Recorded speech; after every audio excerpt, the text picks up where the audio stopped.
One of the main political debates lately has been over the issue of transgender bathrooms. While plenty of debate takes place in Washington over the issue, Mark Warner has more on how it affects high school transgenders later in the show. Make-A-Wish provides countless opportunities for kids to fulfill their dreams. As Reagan Ranzer reports, she sat down with Austin Russell, one of the kids who was benefited by Make-A-Wish. And Brandon Bonaparte is at the sports deck with the recap of Prosper Baseball's winner-go-home game, as well as a shot at another state championship for Prosper. Eagle Nation News starts right now.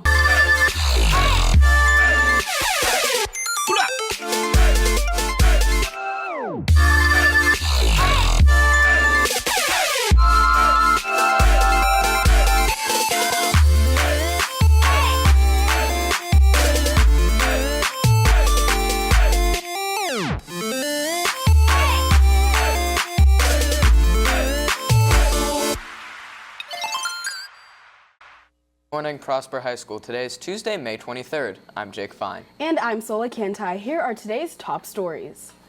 Yesterday, 22 died during explosions that occurred at Manchester Arena at an Ariana Grande concert. Concertgoers as young as 8 years old died and nearly 60 were wounded. Officials report that ISIS claimed responsibility but has not produced any evidence.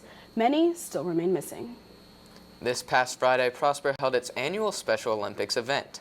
Prosper competes in many Special Olympics throughout the year, but this one was held right here in Prosper at Reynolds Middle School. Dozens of schools were in attendance and participants compete in track and field events, as well as competing for medals.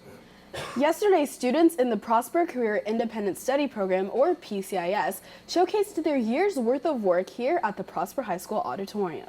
Throughout the course of the year, students chose professionals to study and put together presentations to be displayed yesterday. With politics being in the spotlight lately, one of the issues that has been brought along with it is the debate over transgender bathrooms. While political parties are debating over whether transgenders should be allowed to use the bathroom of their choice, or if they should use the restroom corresponding to their original gender, Mark Warner reports on how the issue has effect a little closer to home.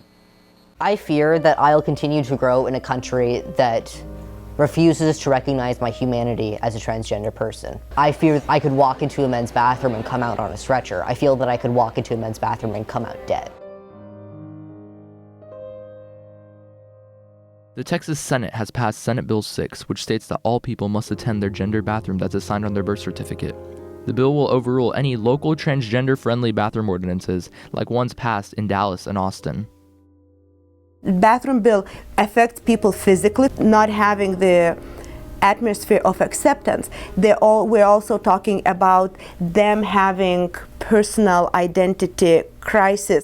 The bill will also generate effects on the economy in the state of Texas. Currently, only 19 states in the U.S. accommodate transgender access to public restrooms. We would feel upset and attacked because the passage of these laws is an attack on our very identity. Politicians who want to pass these laws believe that our identities are all bunk, and that they believe that we shouldn't be able to live our lives the way that we want to. Transgender people have for years used the bathroom of their gender identity. However, as transgender issues have become more visible in popular culture, there has been efforts by many politicians to roll back this change. Why the law is appearing now is because they're trying to find a new version of a scapegoat. So, say about 2 or 3 decades ago, there was no way on earth we would allow a gay or lesbian to teach in our schools because you know how those people are. It was a dog whistle. It was homophobia, saying that those who are queer or different are going to predate on children. Gender-neutral bathroom is one of the solutions. It's important for us to define what is our intention. When our intention is to create the best environment for every single person, regardless of their gender, of their sex, of their age, of their race. Conservative politicians have argued that the bill is an issue for public safety. The notion that transgender people will attack other people in bathrooms is ridiculous because, in the first place, sexual assault is already quite illegal. Transgender people being allowed to use the bathroom that they want to use doesn't change that at all. But furthermore, transgender people aren't a threat to other people in the bathroom at all. In fact, it's actually the other way around. So if anything, we're the people in danger, not other people. Lieutenant Governor Dan Patrick has promised to make Senate Bill 6 law by passing it through a special legislative session. According to the Houston Chronicle, Patrick has threatened to block state budget legislation if the bill doesn't pass. For Eagle Nation News, I'm Cameron Silva. After this commercial break, Reagan Ranzer sits down with Austin Russell to discuss his experience with Survivor. Congressman John Ratcliffe has posted his finalists for the Congressional Art Competition People's Choice Awards. Representing Prosper High School, Street View of Dallas by Gabriella Sharif, Colorful Hand on Chain by Roberta Garst.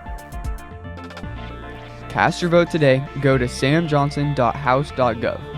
Winners will be recognized at an annual ceremony in Washington, D.C. and displayed in the U.S. Capitol for 1 year.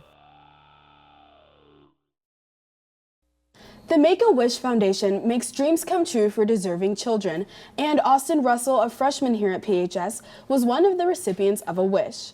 A lover of reality TV game shows and a creative brain was all Austin needed to fulfill a dream of his.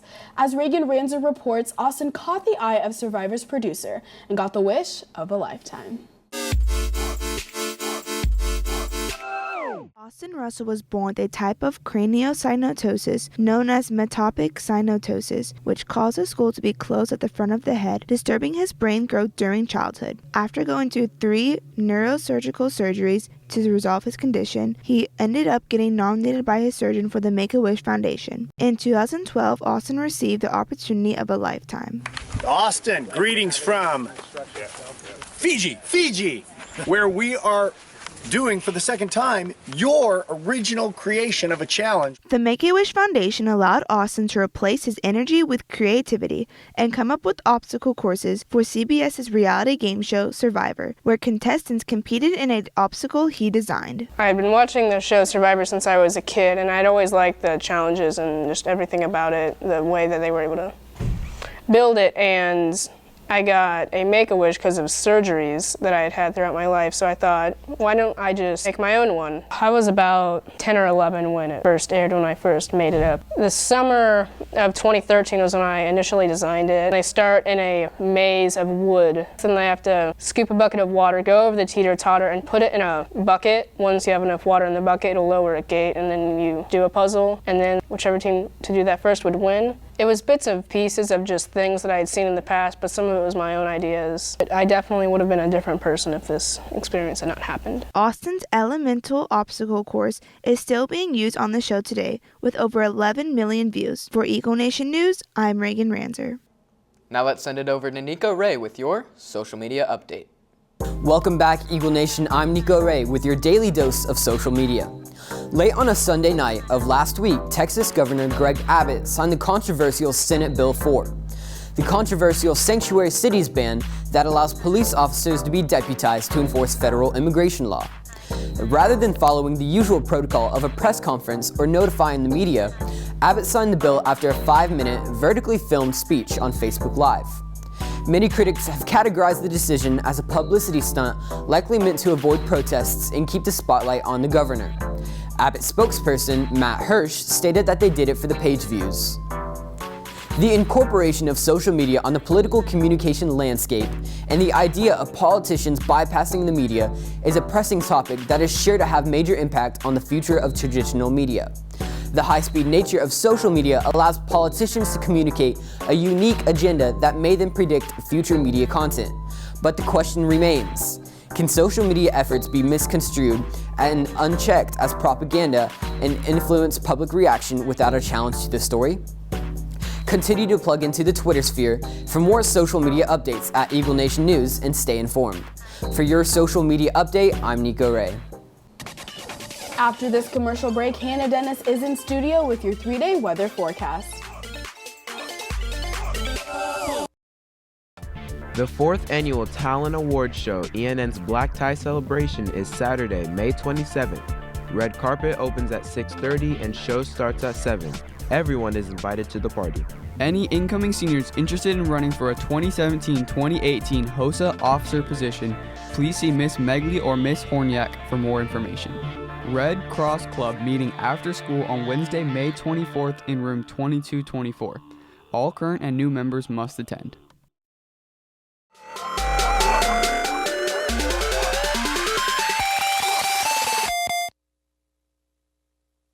Welcome back, Eagle Nation. Pollen counts are very high, which is why allergies may be a problem for you right now.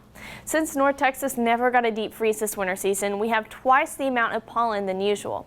The deep freeze usually kills off the pollen and some insects like ticks and mosquitoes. Both of those insects carry viruses, so be aware this spring and summer season.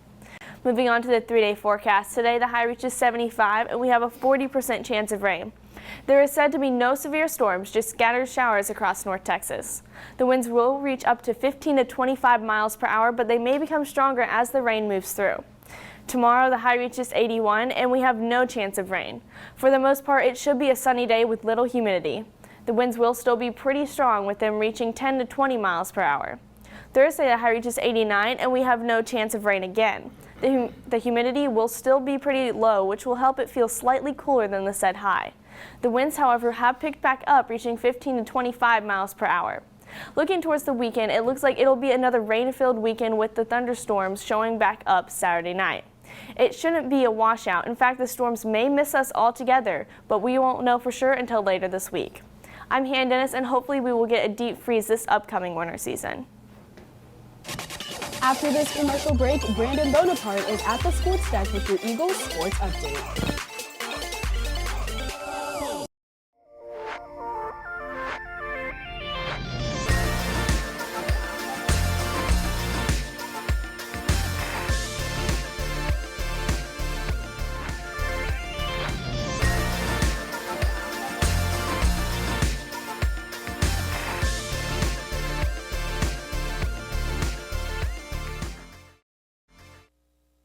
Baseball rounded out their playoff series with Wakeland just last weekend. That's right, and Graham Hutchinson, a Prosper golfer, is one stroke off the lead at the 5A state championship. Here with more is Brandon Bonaparte. Brandon? Thank you, Jake. After taking down the Scots of Highland Park, the Prosper baseball team was one series away from the regional semifinal. Standing in their way, the 34-3-1 Wakeland Wolverines, who boasted a .314 team overall batting average, as well as an average ERA of 1.41. The Prosper baseball team is familiar with this foe in the playoffs, taking them down en route to a state title back in 2015. After dropping Game 1 in a low-scoring affair that ended in a 2-1 loss, it was win or go home for Eagle baseball. Reese Ranzer has the highlights. In their third round of playoffs, the Prosper baseball team faced the Wakeland Wolverines, looking to advance to the regional semifinals. In their first game on Thursday, the Eagles were down early in the game 4-1, but after hits from Zach Wilson, Cade McBride, and Kyler Grimsey, Prosper tied it up 4-4 in the fifth. The Wolverines were able to pull through and get the win 7-4 by the end of the game. Heading into the second game of the series on Friday, Prosper managed to keep the Wolverines to 2 runs, but in the battle of the defenses, Wakeland came out on top, winning the game 2-1 and taking the series, ending Prosper's season. For Eagle Nation News, I'm Reese. This concludes Prosper baseball's season. They finished the regular season with a 29-6-1 mark. Baseball wasn't the only Prosper sport in action this past week. The Eagle boys volleyball team competed in the state championship game against Allen High School. The Eagles found themselves down 2-0. Despite having large leads at one point in both sets, the Eagles were able to claw back themselves into the game, winning the next 2 sets by a comfortable margin. The fifth and final set was unlike the first 4, with both teams keeping it tight until the very end, when a late burst by Allen proved to be too much for Prosper to handle.